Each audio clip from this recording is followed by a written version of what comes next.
अब्बा हुजूर कहते हैं बेटा तुम जवान हो गए हो, क्यों ना तुम्हारी शादी। मुजाहिया मुकर्रर आमिर खान जान सकता है। प्यारे भाइयों और उनकी बहनों, अस्सलाम। धीमी अंग्रेजी बोलने वाले असातिज़ा साहिबान के नाम। कि जब से मेरी मुर्गी को ये पता चला कि अंडा 25 रुपए का है, ये जैसे कतरीना कैफ चलता है। दुकानदार को बोला मेरी होने वाली बीवी के कुत्ते के लिए केक चाहिए। गौर से देखने वालों, अगर आपको हमारा जनाबे सदर परेशान लगता है तो हमें आपका मुजाहिया मुकर्रर आमिर खान जान सकता है। तो आमिर खान जान बात ले लो, और अगर फिर भी इज्जत ना मिले तो घबराना नहीं, झोली में ही चाप ले लो। कहता हूँ मैं जो भी सच है उसको मान, बाद में आप खुद कहोगे अमेजिंग जान, अमेजिंग जान। हम भी बेसहारा तुम भी बेसहारा, हम भी बेसहारा तुम भी बेसहारा, फिटे मुंह तुम्हारा फिटे। अगर मेरे सीनियर और जूनियर्स ये शेर सुनकर ये बात सोच रहे हैं कि ये शेर उनके नाम है, तो वो बिल्कुल सही सोच रहे हैं। इंतहाई वाजिब एहतराम एचओडी केमिस्ट्री डिपार्टमेंट, कौन है मुअज़्ज़ज़ मेहमान, मेरे मुअज़्ज़ज़ असातिज़ा साहिबान, मेरे प्यारे भाइयों और उनकी बहनों, अस्सलाम वालेकुम। यूं तो दिल की बात कहना मुश्किल है फराज, यूं तो दिल की बात कहना मुश्किल है फराज, इसलिए तकरीर में हिस्सा लो और सब कह दो। जनाबे वाला मेरी आज की तकरीर का उन्वान है सब कह दो। मैं जानता हूं कि मैंने जब सब कह दिया तो इस पंडाल में, इस हाल में बैठी तमाम लड़कियां अपनी जूतियां निकाल कर, और ये तमाम लड़के अपनी छुरियां निकाल कर मुझे लाल पीला कर देंगे, लेकिन मुझे इसकी कतई परवाह नहीं, क्योंकि मेरी आज की तकरीर मेरे तमाम सीनियर्स और जूनियर्स के नाम बिल्कुल भी नहीं। सही है, थे भी सही है। मेरी आज की तकरीर उर्दू का ठोस लहजा छुपाए, धीमी धीमी अंग्रेजी बोलने वाले असातिज़ा साहिबान के नाम। मेरी आज की तकरीर तमाम छोटी बड़ी प्यारी प्यारी गोल मटोल काली आंखों वाली एवरी में मौजूद मुर्गियों के नाम। और मुर्गी के नाम से याद आया कि जब से मेरी मुर्गी को यह पता चला कि अंडा 25 रुपए का है, 30 का होगा, 30 का, तो वो ऐसे चलती है जैसे कतरीना कैफ चलती है। जनाबे वाला चूंकि सब कहतों का उन्वान है, तो चलिए मैं अपनी आप बीती बयान किए चलता हूँ। मैं यहाँ से घर गया, दरवाजे पे दस्तक दी, अंदर से आवाज आई, अरे अच्छे बाप की गंदी औलाद। जनाबे वाला मैं समझ गया कि अब्बा हुजूर मुझी से मुखातिब है। मैं आहिस्ता आहिस्ता कदम उठाए, अपने सर को झुकाए, अब्बा हुजूर के सामने पेश हो गया। लेकिन अब्बा हुजूर ने ऐसी बात कही कि मेरा दिल बाग हो गया। अब्बा हुजूर कहते हैं बेटा तुम जवान हो गए हो, क्यों ना तुम्हारी शादी। जनाबे वाला मैं खुशी से फूला न समाया। अब्बा हुजूर ने मौका की नज़ाकत को देखते हुए मेरी मंगनी कर दी। जनाबे वाला यकीन मानिए मैं बहुत खुश था, और मैं खुश क्यों न होता, क्योंकि मैं इश्क की कमाल करता हूँ। मैं खुश क्यों ना होता, मैं इश्क की कमाल करता हूँ। आई लव यू लिखकर सेंड टू ऑल। जनाबे वाला मेरी मंगनी होनी ही थी कि फरमाइशों के पहाड़ टूट पड़े। मेरी होने वाली बीवी का मुझे मैसेज आया कि जाओ मेरे कुत्ते के लिए केक लेकर आओ। मैं भागा दुकानदार के पास पहुंचा, दुकानदार को बोला मेरी होने वाली बीवी के कुत्ते के लिए केक चाहिए। जनाबे वाला वो मुझे कहने लगा, भाई केक आप यहाँ ही खाएंगे या पे करके दूं?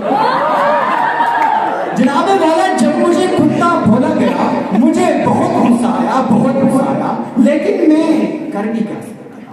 मैं आंख भगोला हुए घर वापस पहुंचा ही था कि इतने में मैडम साहब का एक और मैसेज आ टपका।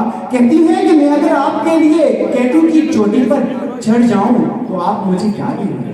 जनाबे वाला आप भी सोचिए, एक हट्टा कट्टा नौजवान, नहीं सर ठहरिए, एक दुबला पतला खूबसूरत हसीनो जमील नौजवान बीवी को क्या दे सकता है? जनाबे वाला मैंने भी दे दिया धक्का। जनाबे वाला मेरी शादी के दिन करीब आ रहे। मैंने अपने कुछ शादीशुदा दोस्तों से शादी की डेफिनेशन के बारे में पूछा तो उन्होंने कुछ इस तरह से डिफाइन किया कि it is a matter of relationship in which जान बिकम जानी दुश्मन and after the completion of process the bestie of husband become universal constant। जनाबे वाला मेरी शादी हो गई। मेरी शादी हो गई, झगड़ा रोज का मामूल बन गया। कभी बेगम से झगड़ा, कभी बेगम का स्वतन से झगड़ा, कभी बेगम का सहेली से झगड़ा, कभी बेगम का पड़ोसन से झगड़ा, अलगज झगड़ा और झगड़ा। जनाबे वाला मैंने भी इन झगड़ों से तंग आकर इंटरनेट की मदद हासिल करना चाहिए। मैं जोन की वेबसाइट पर गया, मैंने एक मशहूरी देखी, सब कह दो। जनाबे वाला मैंने भी दिल की बात कही कि how to control the wife. जनाबे वाला उन्होंने इंतहाई आजिज़ी के साथ, इंकिसारी के साथ जवाब दिया कि we are sorry, we are searching for this answer from a long period of time. जनाबे वाला शादी के बाद मेरी खुशियां तो जैसे मर गई। लेकिन मुझे पहली खुशी उस वक्त हुई जब मेरे यहाँ मुन्ने की पैदाइश हुई। लेकिन खुशियां भी आजी थी। जैसे जैसे वो जवान होता गया, मेरी नाक में दम करता गया। उसकी परवरिश की जिम्मेदारी उसकी माँ ने उठाई थी और उसकी परवरिश कुछ इस तरह से की कि एक दिन मैं घर वापस आया तो मेरा बेटा मेरे पास आके बोलता है, पापा आप मेरे पास आया और बोलते हैं कि पापा जब हम सांस लेते हैं तो क्या होता है? मैंने बोला, बेटा जब हम सांस लेते हैं तो हम जिंदा रहते हैं। बोलता है, नहीं पापा, मुझे मम्मा ने बोला था कि जब हम सांस लेते हैं तो पेट अंदर पा जाता है। जनाबे वाला इसी तरह मैं एक दिन और घर वापस आया तो मेरा बेटा मेरे पास आया और मुझे बोलता है कि पापा आप काला जादू जानते हैं? मैंने बोला, बेटा नहीं, मैं तो नहीं। सुन। फिर वो अपनी माँ की तरफ इशारा करते हुए कहता है, तो फिर आपने इतनी बड़ी बला कैसे पकड़ ली? जनाबे वाला ऐसी शादी और ऐसी बीवी को देखकर आप भी बताएं 19वीं सदी की में बनने वाली एक फिल्म का ये गीत याद आएगा कि नहीं कि जब से हुई है शादी आंसू बहा रहा, जब से हुई है शादी आंसू बहा रहा हूँ, एक बला गले पर है मैं उसको निभा रहा हूँ। बादशाह जफर कहते हैं कि लगता नहीं दिल मेरा उजड़े दयार में, लगता नहीं दिल मेरा उजड़े दयार में, किसी की बनी है क्या आलिम नापायदार में। उम्र दराज मांग के लाए थे 4 दिन, 2 आरज़ू ने कट गए 2 दिन में। लेकिन केमिस्ट्री का एक तालिब इल्म एग्जामिनेशन हॉल के अंदर बैठे हुए कहता है कि जफर भाई ये शहर इस तरह होना चाहिए था, ये शहर इस तरह होना चाहिए था कि लगता नहीं दिल मेरा किसी सवाल में, किसी की बनी है क्या एग्जामिनेशन हॉल में। वक्त दराज मांग के लाए थे 3 घंटे, एक मुख्तसर में कट गया 2 लंबे सवाल में।